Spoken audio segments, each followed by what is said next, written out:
Hello. All right, my name is Derek Mosley. I'm the director of Marquette Law's Lubar Center, and I want to welcome you all to our Get to Know programming for those of you who aren't familiar. So I grew up on the south side of Chicago, and I used to watch this well-respected news journalist in Chicago, and he used to do this program called People You Should Know. And I remember my family would get together, and we'd sit around the TV, and we'd watch this program, and he would tell us about people, and we'd get to meet people that we would have no ordinary contact with growing up on the south side of Chicago. So I wanted to bring something like that here, and I wanted to bring people here that we may not have ordinary contact with every day, but have an opportunity to hear from, and they're doing good things here in the city. So that's what brings us today, and today is no different. And I first want to start off by just talking about everybody here in this room knows July 15th to July 18th, we are going to be the center of the political universe here in the country. We're going to have anywhere between 50,000 people descending on our city. With the 50,000 people, we're talking, 6,000 to 10,000 volunteers welcoming them here to the city, generating economic impact in the amount of over $200 million, not only to the city of Milwaukee, but also to the state of Wisconsin. And so I wanted to bring in the two ladies who were responsible for running the whole thing. And I just wanted to give everybody an opportunity to hear from them, what's planned for us here in Milwaukee and what we have in store. So it is my absolute pleasure to introduce to you the RNC CEO of the Committee on Engagement, Elise Dickens. If we can give her a round of applause. And my next guest is also the CEO, the Chief Operating Officer, of Milwaukee 2024 Host Committee, Alison Prange.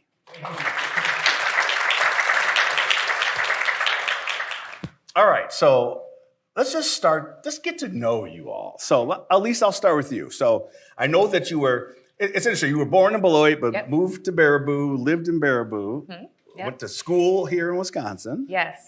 So I'm born and raised. So I moved home to do this. The chairwoman of the RNC, the outgoing chairwoman, asked me to do this. And a big reason, partially, is I'm from Wisconsin. So this means a lot to me, not just because I love the RNC, I love the party, and I love being a Republican, but I'm from Wisconsin. So this was a wonderful homecoming. I'd been out in D.C. for about 10 years. So moving home to do this has been a huge treat. So yeah, born in Beloit. I went to high school in Baraboo, and I also went to college here. So, and then out of college, I was actually planning to go to law school at UW. And I know, sorry. But I did not proceed with that. The summer of 2010, I interned for soon-to-be Congressman Sean Duffy. Yep.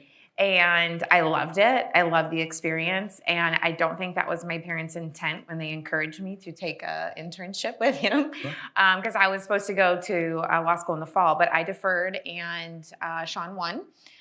So I helped out with his transition to the U.S. House of Representatives, and then I just kind of kept going. And I stayed in Wisconsin and did the Romney-Ryan team in 2012, was a part of Scott Walker's recall team in 2011. Gosh, time is flying. And so then after that, I moved out to New Jersey, worked for Chris Christie, and then I was in D.C. for the majority of the rest of the time in my political career. So it's great to be back. Did you ever want to be a candidate? No. Okay.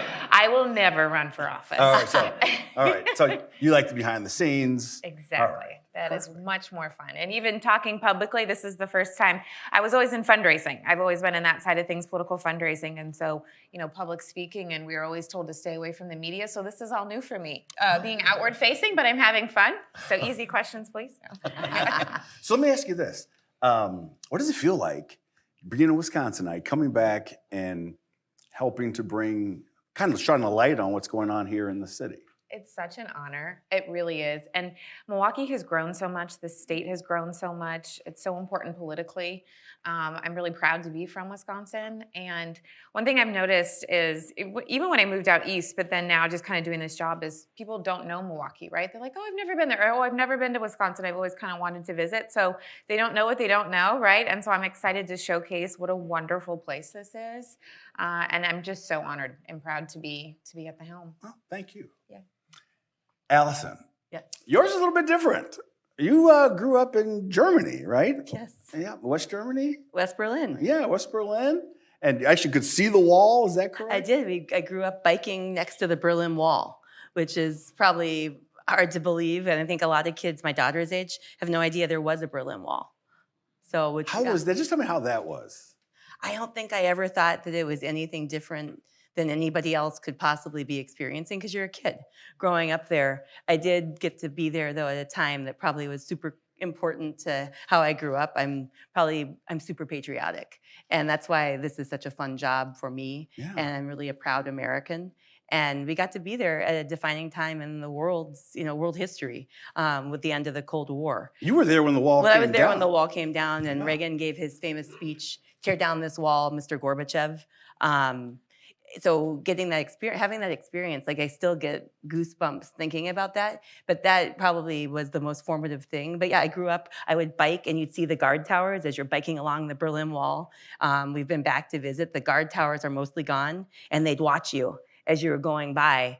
And I understood like firsthand what communism was when I was a kid, because you understood it was a very sharp contrast between a free and open society in the West and a very small island of it, and then across the wall, which we did get to go across the wall, and what it looked like when they don't have things and didn't have things in stores. Is a weird, so it was a lessons learned. But then you moved here, moved to Miami. To Miami. Okay. Always been home based. And so I moved to Miami. We always had a home base there. And my went dad. To the U. I didn't go to the U. I thought you went to the U. I'm a Badger. And also, because my dad, I am a Badger. I'm sorry. I say that on the Marquette campus. No, there's no ill will between, no, there's no ill will. And I was cheering last night for you all to beat UConn, because the best thing is a good team from Wisconsin, as Elise and I talk, that's important for the city and for the economy. So I was sad that we lost last night, but got to bring it home in the NCAA tournament. We hope so. But no, I grew up there, and I actually came to college here. My dad played football at the University of Wisconsin. My parents met. My mom is from not far from where Elise's family is, in Merrimack, Wisconsin. And so I grew up coming here also and loved the Badger State. And I think when I was 8 years old, sorry again, they sat me in the Bascom Hill, on Bascom Hall, on Bascom Hill. A lot of people here know that building. And I wanted to be a Badger. And because that experience there defined what a great campus was. Marquette's cool too. Marquette's much more urban, which is how I grew up. And so anyway, that was how I got here, and probably the foundation for why I'm a Badger and why I'm a Badger State resident. I love it. So how does it feel to be on the host committee and you have this ties to Wisconsin? Same thing as Elise said. I've lived here for 20 years. And we lived in Madison until a few years ago. I always had the chance to come around Milwaukee. Milwaukee is the biggest city in the state. We did a lot of work here. And I'm so proud to have this opportunity. And I was really sad when 2020, there were so many negative things and sad things that came out of 2020. But for Wisconsin and Milwaukee to get another kick at the can, I feel really fortunate, and fortunate to get to work with the Committee on Arrangements with Elise and with her team. And we are all driving toward the same thing. We want Milwaukee and Wisconsin to be showcased, because just like Elise, I've been asked, like, what's in Wisconsin? Where is Wisconsin? Yeah, people would think, oh, that's 3 hours north of Chicago, right? When I came to college here. And it's so much more. We all know that. And this is a chance for all of us to show that story, to share that story. I have to add, when we had the members of the RNC that were on the site selection committee to decide Milwaukee, they were here this summer for the debate, and we were showing them around a little bit further. And 3 members on the bus looked at Lake Michigan, and they're like, well, what body of water is that? I was like, We get that here too. I know. Yeah. So it's been fun to introduce everyone to the city. So I have to ask. So we're in back, and I'm taking their coats and getting ready to come out here. And I said, yeah, we're 129 days out. And if I had a picture to see your faces when I said that to you. But we are 129 days out. But so I guess my question is, could we differentiate between the two? Because I think some people are confused, because there's 2 organizations. There's the host committee, and then there's the RNC committee. So I guess let's start with the host committee, and then we'll go over the overall. So what is the difference? Elise is going to laugh because she's heard this many times. The best way to think about it is Hollywood. and the role of the producer versus the role of the director. And we talk about the producer-director story, and the responsibilities really do look like that. The role of the host committee, the number one role for all producers is to make sure you have money to put on the show that you want to put on. And so we have a $68 million fundraising goal. And hopefully raise even more than that, because conventions did not get cheaper since 2016, as the last time there were live conventions. We signed the contracts. We work to help the RNC's Committee on Arrangements as they come into Milwaukee and into Wisconsin, with relationships, with opening doors, with helping together if there are opportunities or challenges. And we do not work on the show. We don't work on the politics. And the most important, difference probably that this group should take away is we're the nonpartisan nonprofit organization. And so we are not political. That's probably a good description. And so describe the RNC's role in the convention. Yes, so the RNC Committee on Arrangements, that's the committee that is charged by the RNC with planning the convention every 4 years. And so the chair picked members from each of the 50 states and 6 territories. Our host state has all 3 members on the committee. The RNC itself obviously is different structure than the DNC. There are 3 members from every state and territory. So we call them the 168. So 50 states, 6 territories times 3. And so that is kind of our voting body, if you will. And so our Committee on Arrangements, there's actually 70 members that we kind of report to from all over the country to put this together. And so the Committee on Arrangements is the political arm. So we, of course, are in charge of facilitating the planning in terms of the program and those types of details. And then the delegations that come into town. Of course, the RNC, there's rules in place for each of the states and territories of how they, nominate, select, or appoint their delegates to the convention. And so we help facilitate all details from hotel placements. We help with their transportation when they're here on the ground. We're helping them get connected with local vendors and venues as they're planning what their delegations want to do when they're in town for the week. And many of them, the Committee on Arrangements, and this is getting a little off topic here, but they'll come in the week prior actually to convention. So they'll be here for 2 weeks. They have some business to do leading up to the convention because there's standing committees for the convention that have to meet. Like the credential committee, for example, to kind of certify who is credentialed as a delegate and an alternate, for example. So right now we're working on actually the stage design, which is really exciting. Seeing the first renderings I saw last week, which is very exciting.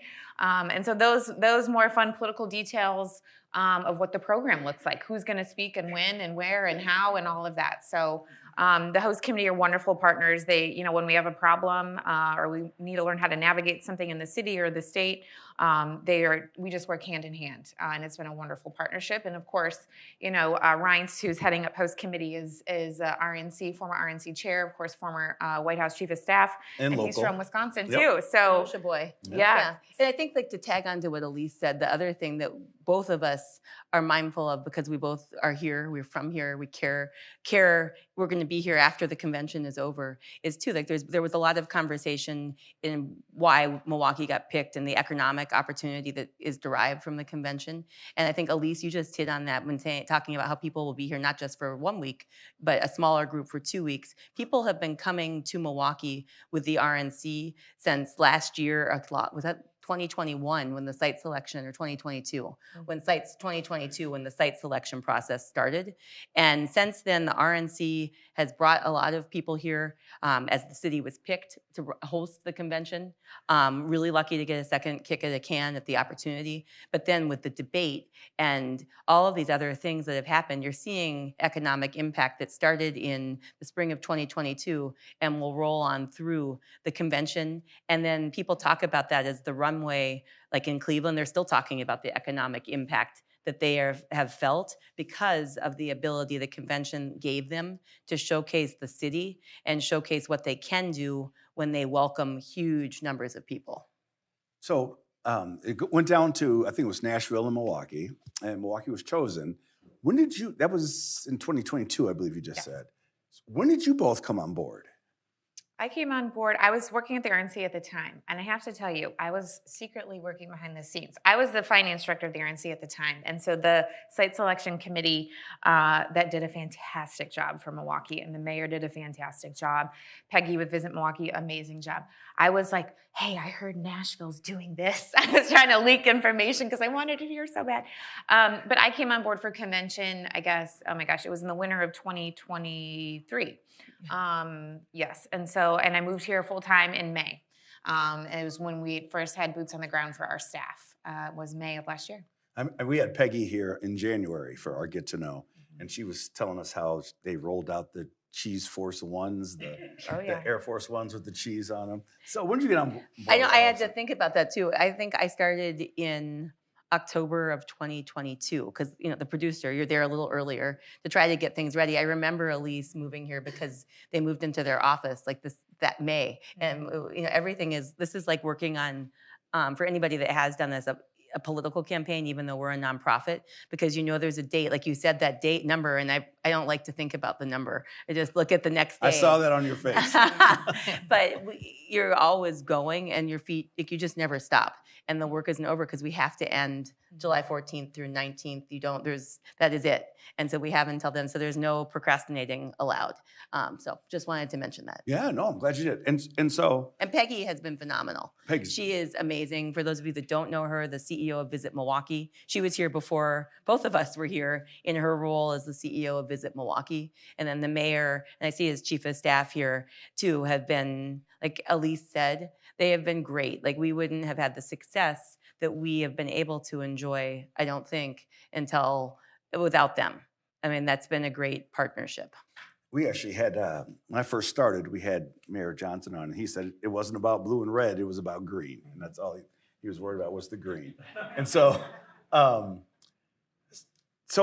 people liken the convention, planning the convention to like the Super Bowl. But it's a Super Bowl that takes place for 4 days. Exactly. Right? So it's a lot going on, but you need volunteers. And I said 6,000 to 10,000. I don't know if that was an accurate number. Is that correct? 6,000. 6,000. It's 8,000 shifts or so. Okay. And we work on that together. And so that's another thing, the host committee, and we had a press conference last Friday. We work hand in hand, again, to recruit the volunteers. And I'm looking at the county executive from Waukesha County, who I see here also, who's helping us do the same thing. But it's a huge role. And those volunteers will be deployed by Elise's team to do all kinds of things. Mm-hmm. And additionally, we have what we call political volunteers too. And so we are recruiting professional political staffers from all across the country that'll come in. So we'll probably have about 450 of those. Oftentimes it's, a chief of staff to a congressman or senator, their scheduler, those types of professional staffers from the Hill will fly in as well. And it's kind of fun because it's great to have those professional resources, but it's fun to have them come in that capacity too, because they couldn't have otherwise attended the convention, right? They're not necessarily a delegate or an alternate or media, obviously. So we'll have folks from all over the country descend as well. And they'll start coming a couple weeks prior to convention to help us out. So I'm assuming there's vendors, right? So you have people who are providing services for those individuals that come into town. How did you pick these vendors? How many vendors do we have? Do you know how many vendors that you have right now? Should we talk about what we did to start and then what we're doing? Yeah. One of the things that was part of the agreement to come here was to look at how we work with local businesses. It's really important to all of us. Because again, I think the mayor's right. The color is green. It's not political. It's about opportunity, and not just opportunity this year, opportunity for, we hope, years to come from Milwaukee. And so we looked at how you could connect and hope, there's all these visitors coming in. They aren't from here. We both talked about how we are excited to show Milwaukee off. And we built a vendor portal on the host committee website with the help of the mayor launching it and Peggy, so names you hear a lot, where we reached out, and we've got over 2,000 businesses in this portal that now have been distilled down to a vendor directory, which is smaller because it really focuses on Milwaukee and regional visitors. And regional, when I say regional, it's Wisconsin, not Illinois. To be clear. And well, that's a good distinction to make. And I think I should give kudos to the RNC because they chose to keep all hotels in Wisconsin. There's always the chance there was a plan to go to Illinois. And no, I'm not criticizing, but with the 2020 plans, they were looking at Illinois because of the hotels. We all would love more hotels in Milwaukee. And the RNC made a choice to keep all the business in Wisconsin. But so we have this vendor directory we've created, and I can hand it to Elise to maybe talk about how we are going to, how we're using it. Yeah, so host committee has been great leaders on the vendor directory. We also have what we call a partner venue program that the 2020 COA staff in Charlotte had started. They didn't get to see it through, obviously, with COVID, so we kind of picked up that torch. And what it is, we're up to 200 partner venues across the city of Milwaukee and the metro area. And we're featuring them in our guide, our official venue guide, so that when a media group, an affiliated group, a delegation is like, you know what, I want to host a breakfast. Well, we send them the guide and we send them the vendor directory as a resource that they can search through and see what may match their needs when they come to town this summer. Because there are hundreds of events going on at any given time, on any given day. And that's what I want to get into as well. Yeah, and so you think about like the official, night sessions of convention each night, and that's kind of the RNC's piece of this, right? Like that is the convention, but there's so much going on around the convention because everyone comes in and they want to host and have fun and do all these things together. So there's hundreds of events and opportunities. So Alison mentioned we've had a lot of groups coming in to tour. So far, we've had about 35 affiliated groups between delegations and other national Republican organizations that have come to Milwaukee, actually flown in to check out venues and to check out some options to help inform their decisions on what they want to do and organize for their time here in Milwaukee. So it's been very successful. Of course, it's not a guarantee for business, but we're just trying to do our part to showcase the best of Milwaukee and just connect people as easy as possible and kind of serve as that concierge service to our 50,000 guests that'll be in town next summer. And I think that's the thing, like the vendor directory isn't a guarantee of business, but one of the really nice things that we've found too is just the way that we've been able to create this directory, and it will live on beyond us. We'll give it to Visit Milwaukee, we'll give it to others because it is a resource that hasn't existed before. And it's a good way to pay it forward on behalf of our organizations because that's what we want to do. And there are lots of opportunities, again, not a guarantee of business, but it's a way to showcase what we have here in Milwaukee. And we've got amazing businesses across Milwaukee, Southeast Wisconsin, Waukesha County. I'm looking at you, county executive. But I mean, that's important to everybody here because we want to have a great city and great revenue here. So let me ask, how far west are we going? Are there hotels in Madison? Yes. All right, so there's people in restaurants and things like that in Madison as well? So we committed to staying in the state of Wisconsin. The DNC, as you know, was going to go over into Illinois for their hotels. We are not doing that. We have contracted 111 hotels in Wisconsin to meet our needs. So we are where we need to be. We finally crossed that hurdle, which took quite a while to get that done, but we got it done and we're really excited about that. We do expect delegation hotel placements to start really soon. I think April, realistically. But yes, we will have some delegations and some partners out in Madison. What about north to Green Bay? Not that far. Not that far north? Okay. Nope. And Elise, if we could get the word out, so the delegations are getting assigned just now. And so if people haven't heard from business, from the RNC or from the host committee or from delegations, it's not because people aren't coming. They're 50,000, trust us, there's a lot of people coming. They don't know where they're staying. So it's really hard to plan events and make plans without knowing that. So on the vendor side again, is it too late to be a vendor, or has that window shut, or can people jump on? They can still sign up in our portal, and then there's 2 steps. You sign up in the portal, but then you also will get an email from someone on our team that says, do you want to be listed publicly in the directory? So absolutely. And something near and dear to my heart, the group of vendors, are they a diverse group of vendors who are going to be used for the convention? Yeah, absolutely. I mean, we want anyone to apply to be a part of this. It's really just connecting resources, but absolutely. Minority-owned, women-owned, all veteran, and we hope to feature them not only in just the directory, but during convention week, we're going to do some sort of community-focused, outward community event for all of the visitors. More to come on that. That will definitely try to showcase as many vendors as possible. And Milwaukee's like you said, that Milwaukee's a diverse city and diverse in geography, there's a lot of stuff going on. And I think we are working hard, and the RNC is really mindful of showcasing what we have to offer. Now, you said 50,000 people are coming in, but they're not all going to the Fiserv Forum, right? So what other venues are you using for events like the Fiserv? Sure. Yeah. So 50,000 is the estimate for attendees. But if you think about the capacity of the Fiserv, it's about 18,000. So at any given time, you're going to have 30,000 people roaming around that actually aren't in the Fiserv, which is people kind of don't think about it or realize that. The convention complex site, what we call it, so it's the Fiserv plus Miller High Life Theater, Baird Center, and Panther Arena.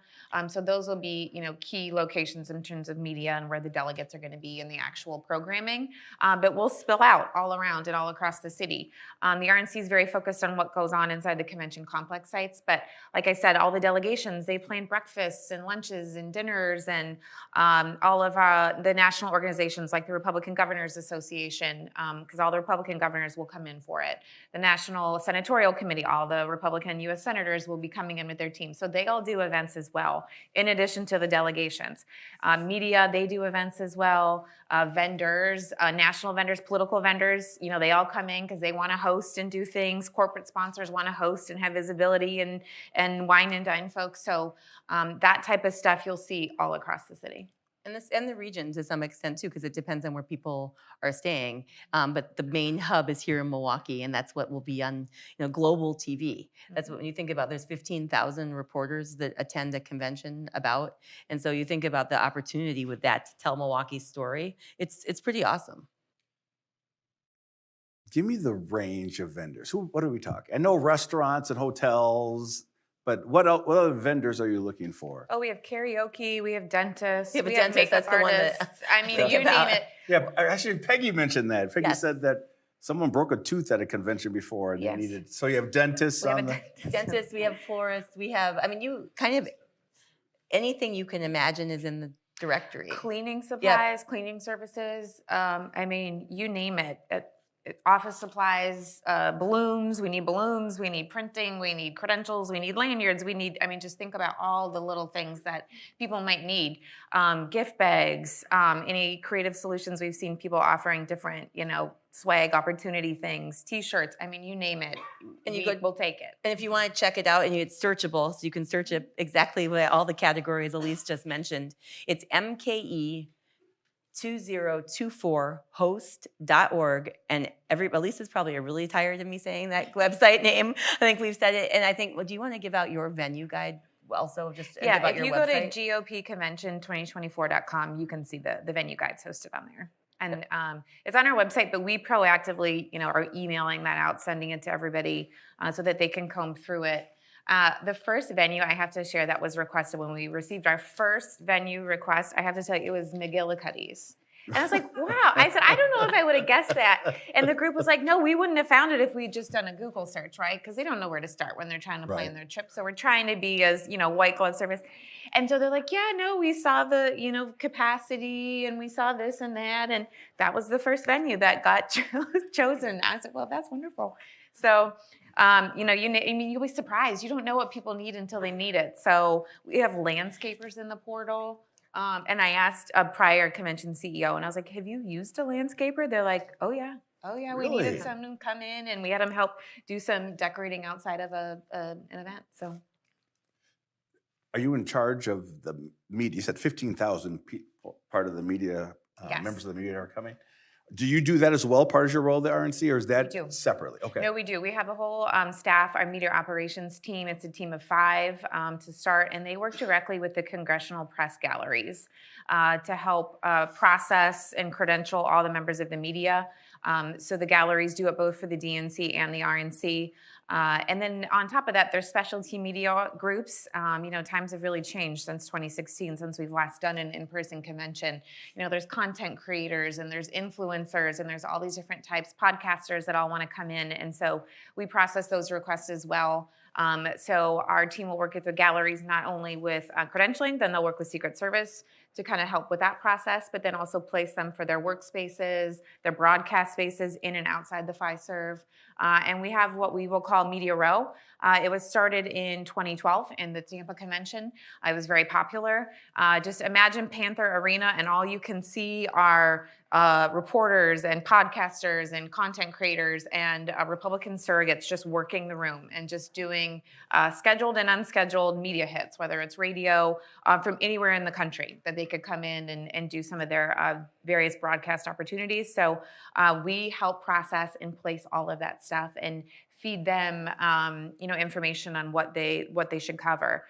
We had the fall media walkthrough, what we call back in, what was that, November? Right? Yeah. The spring media walkthrough, we just got that scheduled. It's going to be in April. So that's kind of our final, event with members of the media that'll come in. It's a lot of technical and logistical planning, as you could imagine, that goes into it. How do we get the feed from the network pool? How do we get other feeds from the GOP network TV and things like that they can pump out? What does a surrogate booking operation look like? We have a staff that handles just the surrogates and booking hundreds of surrogates at a time so that what's going on in Milwaukee can be broadcast across the country and also across the world. Speaking of across the world, we have 55 countries to date that have applied to come to the convention, and that list will continue to grow. So that has been a really positive response as well. And then talking about the political media, I just want to, because the host committee's role is obviously not the political, it's the story of Milwaukee, the story of the city. That's where we're linked with Visit Milwaukee, and so you've got all this media here, and we've got people like John Schlifsky, Ted Kellner, Tim Sheehy, a lot of people names that here in Milwaukee that are helping us on our board of directors. And for them, this is a really important opportunity, and for Milwaukee's companies to tell the story of Milwaukee, not just, it's an amazing place to visit, to live, we know those things, but to tell people that they're trying to recruit or might someday, or businesses, that this is a good place to do business. And so as we think about that, like the opportunities that we will work on are telling those stories to all of those reporters. We'll work on that with Visit Milwaukee, with MMAC, and then of course the RNC. But that's like something else that's like at play, not the focus of why they're here, because politics, obviously, it's the biggest week in politics, but for Republicans, and 4 weeks later down the lake for Democrats. But that's something else that we're thinking about. So who's handling all this? You said 55 countries. That comes to you? My team. It comes to your team that does that. So let's talk about the teams. Yeah. So it's called the Committee on Arrangement. So how many members are on the committee? So on the committee itself, from the elected RNC body, there's 72. But then on staff here in Milwaukee full-time, 35 to date. So we'll get up to about, I think the current is 52 full-time staff. A dozen of which already hired our Wisconsinites. So I made that obviously a passion and a mission of mine, but also they know how to navigate the state. They know the politics, they know the players, and it makes it just easier. So it's been fun to hire local. We have 2 retired Milwaukee PD on our staff. That has been immensely beneficial, building relationships and things of that nature. So we're up to 52 full-time COA staff, but that doesn't even take into account the various vendors, and folks that'll be in helping. And then also what we call caucus operations. Caucus operations will come whenever we have an official nominee, and the nominees team comes and kind of starts to fold in and be a part of the planning process of what they would like to see, mostly with the program and who's speaking and what's going on inside the FISERV. And then, of course, they like to be a part of the credentialing process and knowing, what the delegates are doing and things of that nature. So with caucus ops, we'll probably get up to about 75, 80 full-time staff here in Milwaukee. What about the Milwaukee 2024? So we're much smaller, and host committees usually are smaller just by nature of what we do, and a lot of it relies on volunteer leadership. And so what we have is a team right now of 8 people that are full-time, and then we also have a handful of consultants. So it's probably like 13 people that are actively touching this every day, all the time. We have a board of directors. Ryan Priebus is our chairman of our board. I talk to him a lot. We've got Ted Kellner, who's the CEO. And so that's our team. Our board is very active. And so we spend a lot of time, working with them, because we've got to also raise all of that money. And then as we get closer to the convention, we'll bring in other people that will act as our professional volunteers, but also consultants that will help us execute on the things that the host committee has to execute on. And so that's how, and we work. It's a full-time operation for all of us, like a political campaign, where it will be a lot of long hours, all pushing towards the same result. So with all of that that's going on here, so when you have conventions, you typically have protests. So how are you dealing with the possibility that there may be protests at the convention?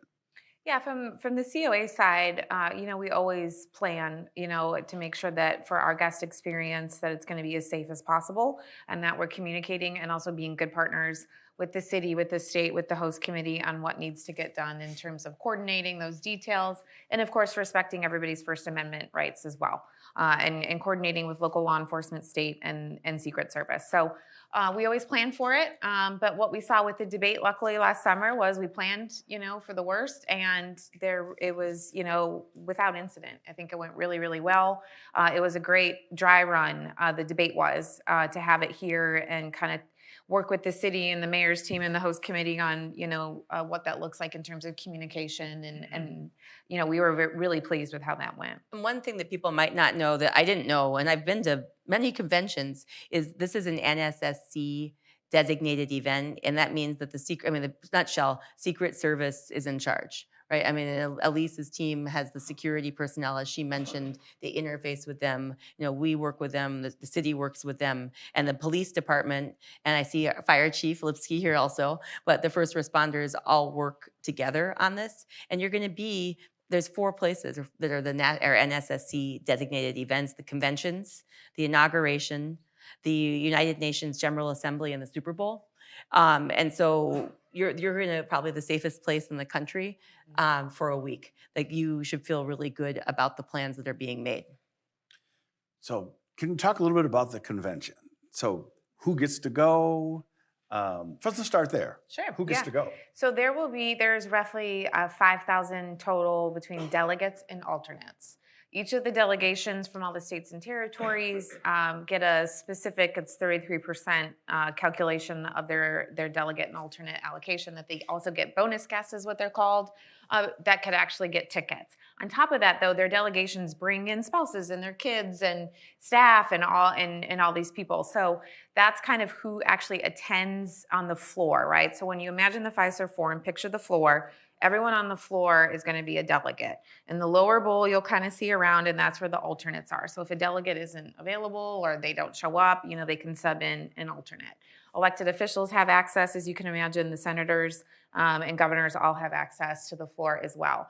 Additionally, all these national groups that are Republican, kind of adjacent affiliates, whether it's the Republican Governors Association, the House Committee, the Speaker's team, you name it, all the way down to a Republican mayor from, Texas might be here that come as additional special guests.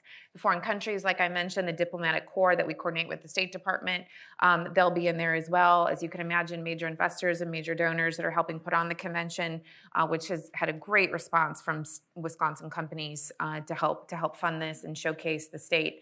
But then also donors from all across the country that are going to fly in, that are supporters of the RNC. And so that's kind of the bulk of who will actually be in the Fiserv. And then on top of that, the estimated 15,000 members of the media.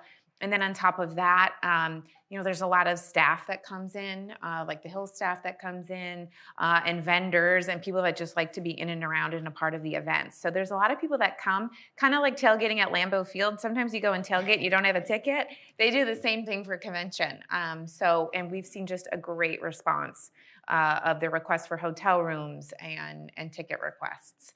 The response has been through the charts. I mean, because people are wondering, what is this going to look like post 2016? We haven't had an in-person convention, but we are on path. We are on part to pass what they had in-person wise in 2016. What is the role of the committee?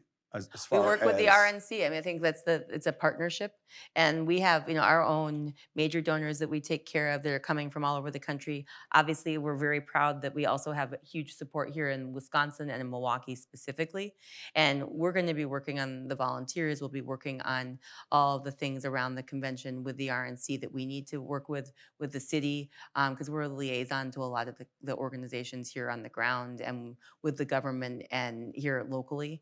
So a lot of it, also lots of logistics that week. We aren't in charge of the political process, but we're in charge of working with, our role is to work with them to make sure this goes great for them and then also goes well for the area because we're the host committee. So if you have any knowledge of what happened at the selection process when it was down to Nashville and Milwaukee, Was the fact that Milwaukee did have 2020, but it didn't go off, so you had that kind of infrastructure, did that help in the I would say it helped. garnering? The team that presented to our site selection committee had already done it together, for the DNC and had gone through that process. So I definitely think that it helped. And then obviously politically, this state is very important to Republicans. This state in the last 6 presidential elections, the last 4 of the 6, it's been decided by 1 point or less than 1 point.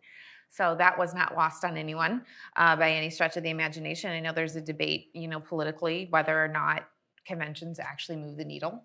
So wherever you fall on that, I fall on the side that it could move the needle. If we're doing our job and we're a part of the community and we're a part of the state and we're putting our Republican and conservative principles on display through action, I think that only can help and not hurt. But so that wasn't lost on anyone. But yeah, the city did such a fantastic job. And also, Tennessee, that's great and all, but we didn't feel, that we necessarily needed to be there either, candidly.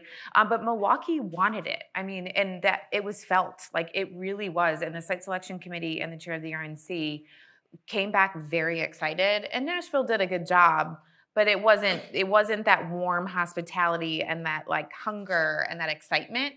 And that's what you want when you're going to be coming in and bringing 50,000 visitors to a city. So everyone was just blown away on the site selection committee. And the site selection committee, I mean, those are people that have been around these conventions for a long time. So they've kind of seen it all. And they were all just thrilled. So Milwaukee did a fantastic job. And she's right, because one of the things too, because I've worked in policy and politics for a long time, a couple of those members I know because they were mentors to me on Capitol Hill. And they, when I took this role, talking to them, they talked about the process that Elise just outlined. They talked about the old fashions. They talked about the mayor. I'm sorry, everybody, and the beer. Can't forget the beer. But then cheese curds too, everything. They talked about the food and they talked about the need for a bigger belt. I don't know why in Wisconsin.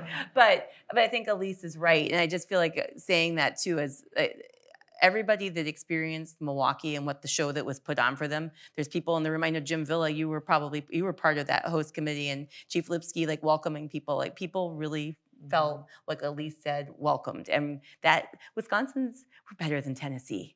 I can say that. I'm the host committee. So if I wanted to volunteer, what are some of the things you would have me do as a volunteer? What do you want to do? No.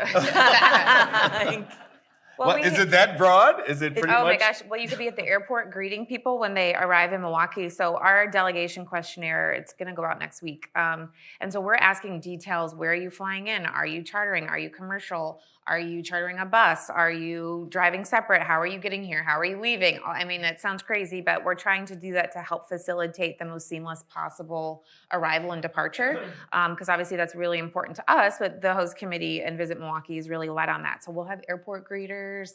We'll have people helping at the bus transportation depots. We'll have people that are just holding signs so delegations know where to go to get on a bus, or greet them at their hotel, wherever that may be. So there's all types of jobs that'll get done all across. You might not even be in the building. Right. I think most of the roles, most of them won't be in the building. Because I think, Elise, you talked about the professional volunteers. A lot of those people are the ones in the building. Right. I mean, I think that's the way we talk about it. But the one thing that also, how do you remember the places you visit? By how you're greeted and how you're treated.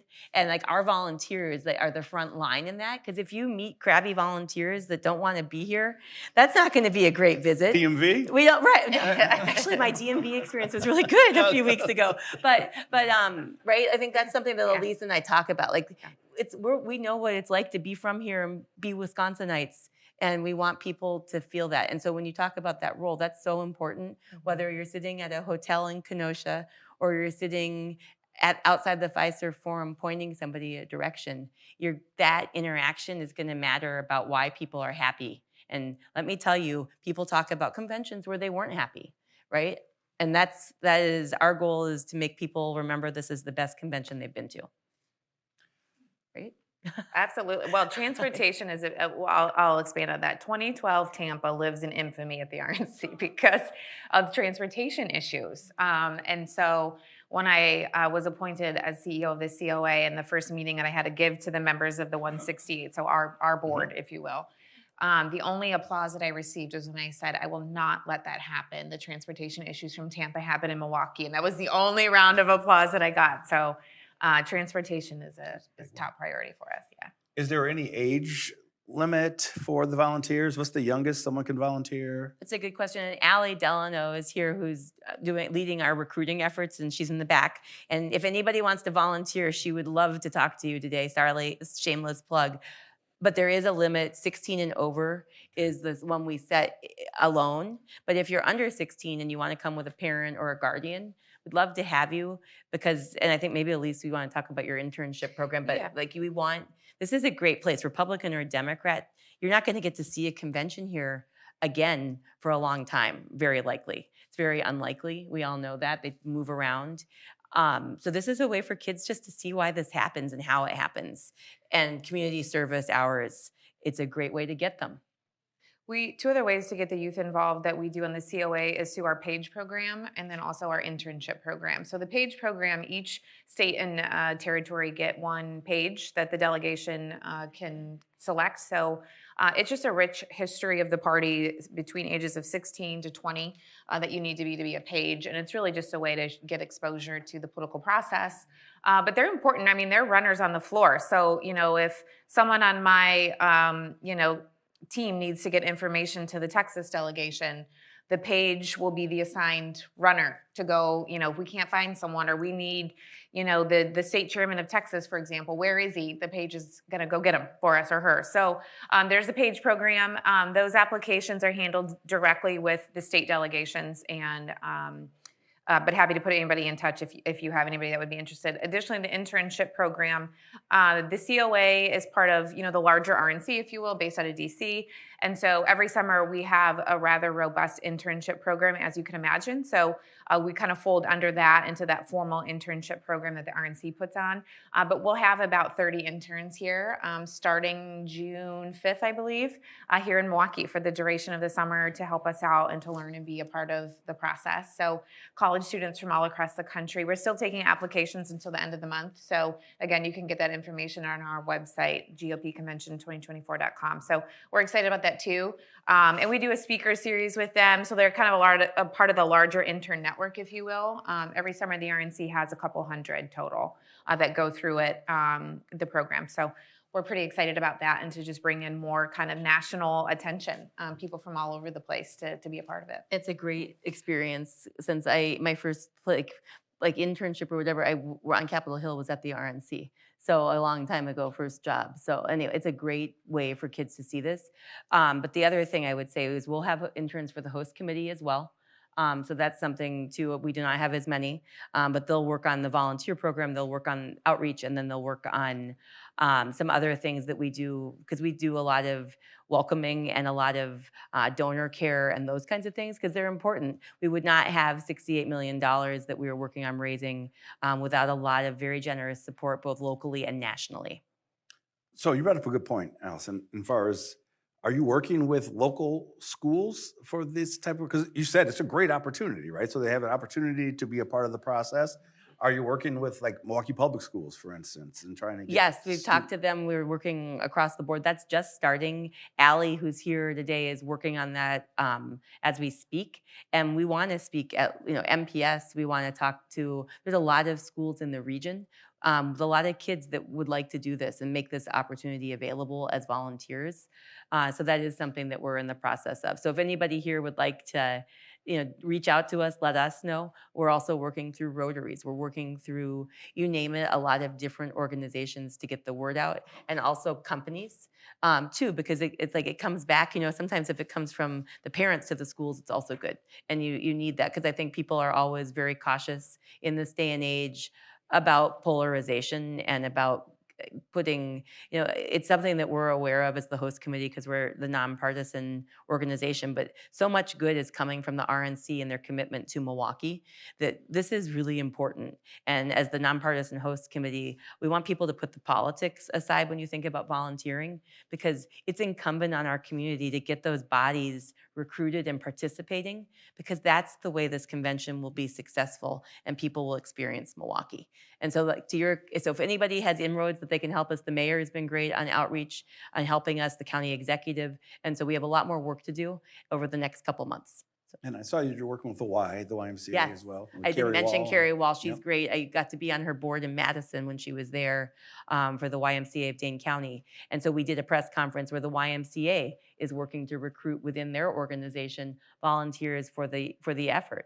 And it's awesome because, again, like kids can see, like I think a lot of people don't remember why there is a convention always, don't you, Elise?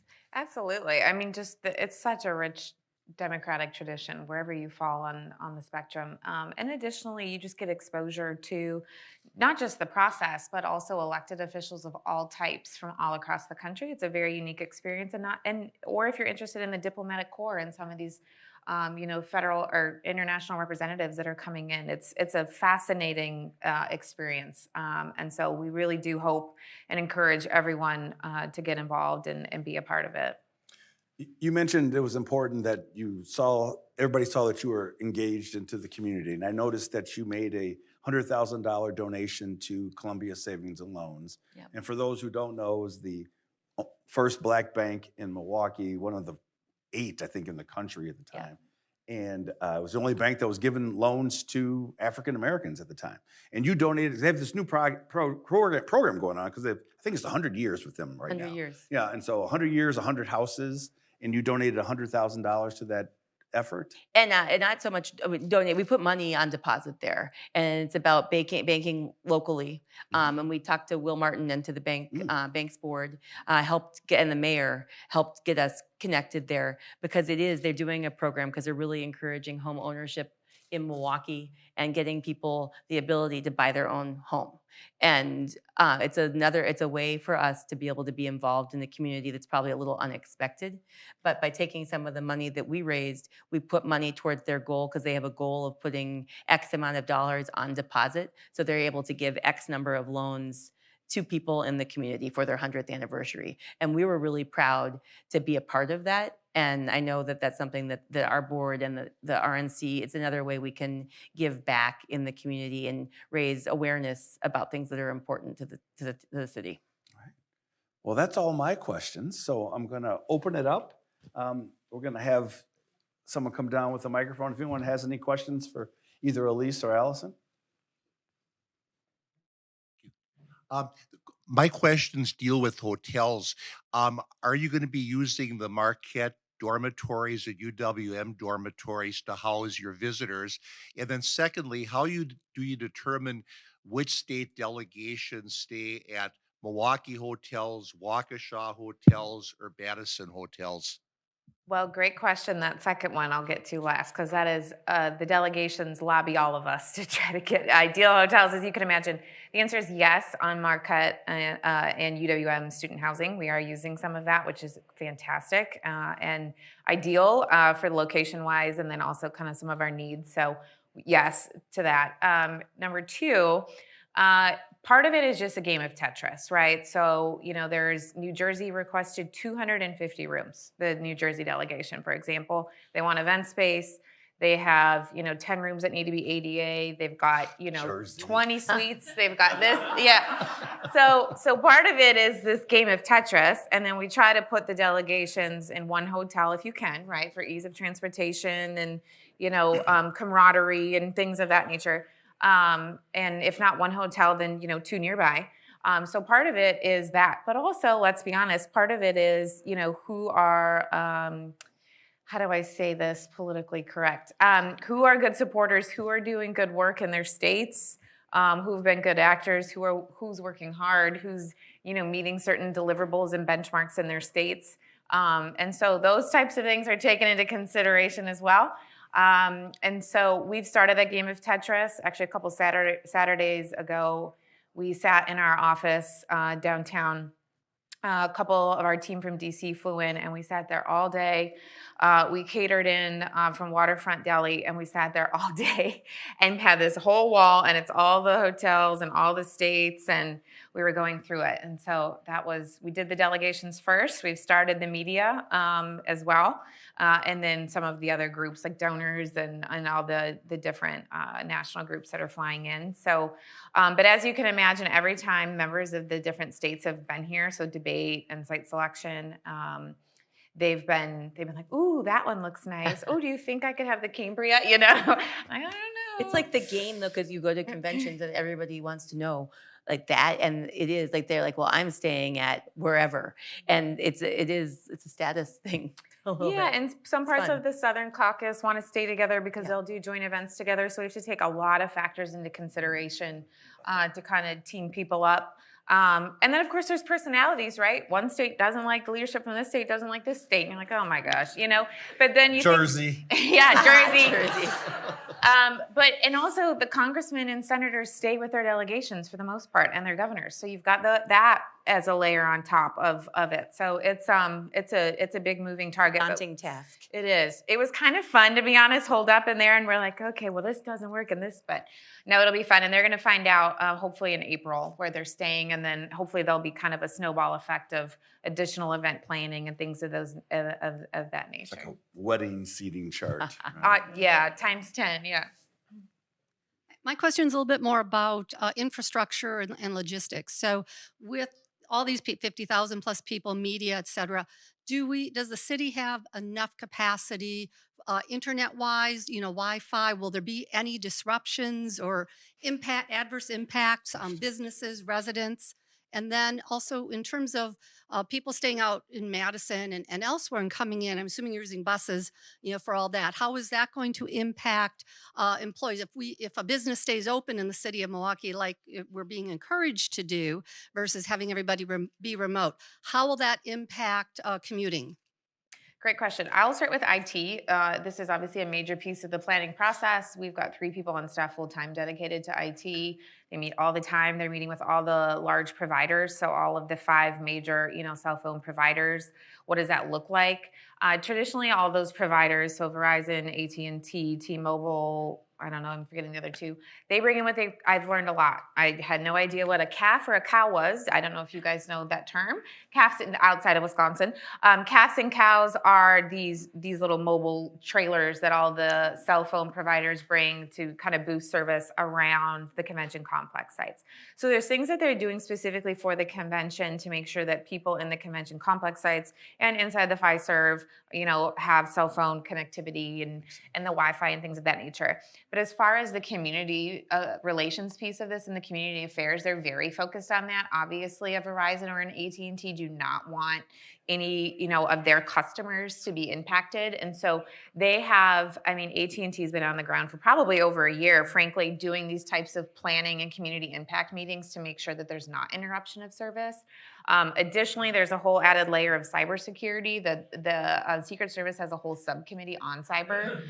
So there's that added layer of it. So the hard lines and the additional infrastructure that we're bringing in the convention complex, it's a massive multi-million-dollar I had no effort. idea. It's multi-million dollars. And I think to tag on to what Elise said, they're very focused. They have people that are each of these companies that are just set up for special projects like the convention, probably like the Super Bowl, so they can handle it. And they're worried about their current customers, and they're worried about, because remember the global stage they're on, nobody needs their service to go down because that becomes the headline really quickly. So they've been great and they're mindful. And I will just say, please go to work that week.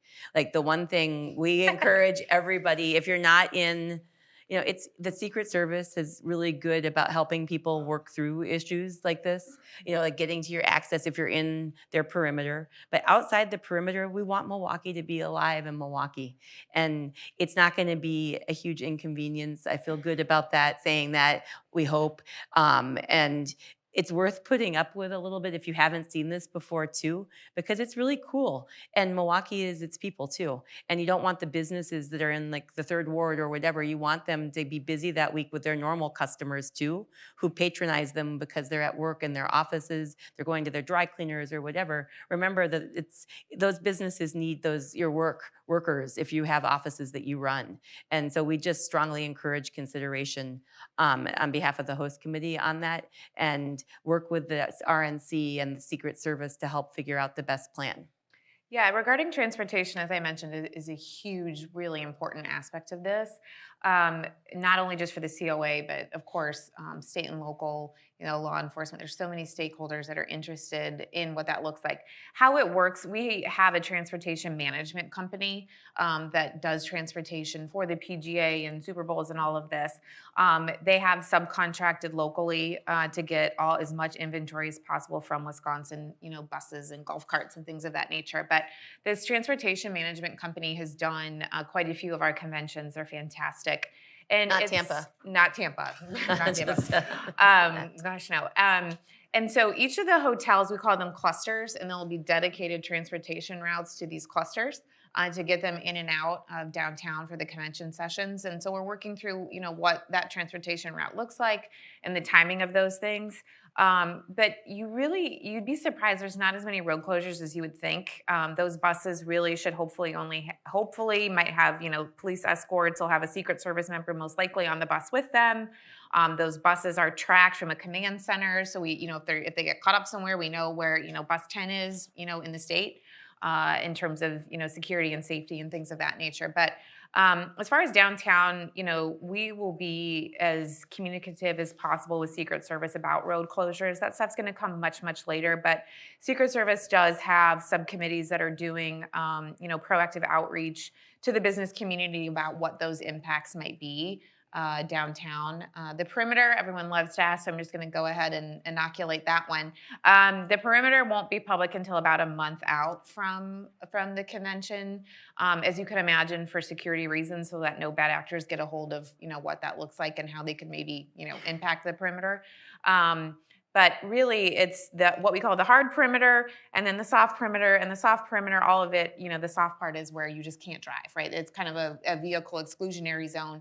But in and around there, really when the nominee or the protectee is moving, that's when there's temporary road closures. But as soon as they're through and they're secure, it's open, immediately. So hopefully through communication, with the help of everybody, we will make it as easy as possible. Because Allison said, we want people to be a part of this. We want people to be downtown. And a way to do that is making sure, we want our delegations to see the vibrant city. And so we want people to be, business as usual down here. So. We're actually at our time, and I know there might be other questions. They might stick around for a few minutes, but could you give a round of applause to Alison Prange and Elise Dickens? Thank you. Thank you for having me. I hope it was helpful.